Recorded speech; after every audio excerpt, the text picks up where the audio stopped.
2026 World Cup was a marathon of 104 matches and over 300 goals. It all ended here, at the New York-New Jersey Stadium, with the two best teams in the world left standing. For 39-year-old Lionel Messi, this was the final walk onto the pitch in an Argentina shirt. Across from him stood a Spanish squad built to replace his generation's dominance. Spain's women's team had already claimed the world title in 2023. By winning today, Spain would become the first nation to hold both the men's and women's World Cup trophies at the same time. Argentina recognized they couldn't outrun this younger Spanish side. They pivoted to a strategy of physical disruption, using hard fouls and constant interruptions to keep Spain from finding a rhythm. The strategy created a stalemate. Despite Spain outshooting Argentina 10-1, the score stayed 0-0 through the full 90 minutes of regulation. Spain's system was designed to control every variable, but it ran directly into the most stubborn defensive blockade in the history of the tournament. This timeline tracks possession throughout the final, and it shows Spain suffocating the game. Operating in a 4-2-3-1 formation, they hoarded the ball for 65% of the match. Rodri acted as the team's metronome.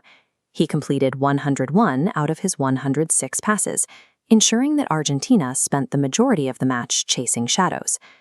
This shot map illustrates the pressure Spain generated, showing their 20 attempts on goal versus Argentina's 2. The territorial heat map shows the action compressed into a siege. Spain entered the final third 88 times, recording 31 touches directly inside the Argentine penalty area. To find a gap in that wall of defenders, Spain relied on teenagers Lamine Yamal and Pau Cubarsí to stretch the Argentine lines. Spain executed their system with precision, yet the game remained tied at the end of 90 minutes, all because of one player for Argentina. That player was Emiliano Martinez. His performance in goal single-handedly kept the match alive for Argentina. He recorded a record 12 saves in the final, statistically preventing nearly 2 goals that Spain otherwise would have converted. Beyond the saves, Argentina committed to a grind of persistent fouls, intentionally breaking Spanish momentum every time they approached the box. But that attrition eventually backfired.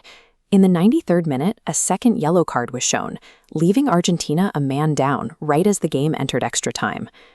This touch map tracks Lionel Messi, and it shows him completely isolated in the center circle. Spain's control meant he had almost no involvement in the attacking third of the pitch. Extra time became a test of endurance. A 10-man Argentine blockade dug into the turf to see if they could withstand one final period of pressure. Spanish manager Luis de la Fuente turned to his bench, introducing Ferran Torres and Nico Williams to stretch a defense that had been running for over 100 minutes. This diagram maps the breakthrough in the 106th minute. A deep cross from Pedro Porro found Nico Williams, who pulled the ball back across the face of the goal. Ferran Torres reacted first, pouncing on the ball to bury a shot just under the crossbar, the first goal Argentina had conceded in the match. This is the branding at the stadium, where the final score was finally settled. Spain completed 852 passes to wear down an opponent that finished the match with 0 shots on target.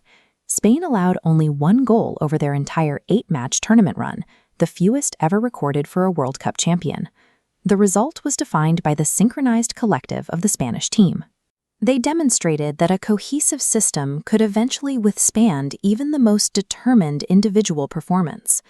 Lionel Messi's career with Argentina ended on the turf in East Rutherford, but Spain's victory was earned through a level of tactical patience that refused to break.